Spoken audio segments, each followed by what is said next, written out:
Maaf cakap, video trend Jamilah adalah video melacurkan diri.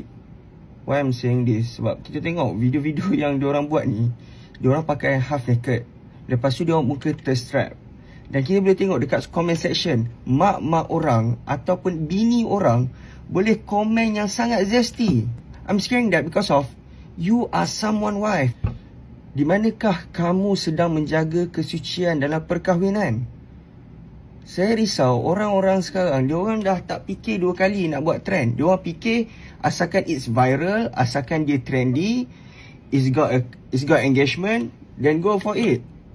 Adakah semurah itu pendirian kamu dan muka kamu tu?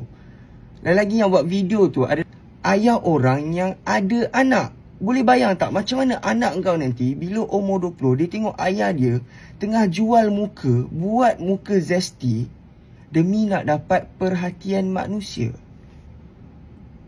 Semurah itukah pendirian kamu? Semurah itukah jati diri kamu?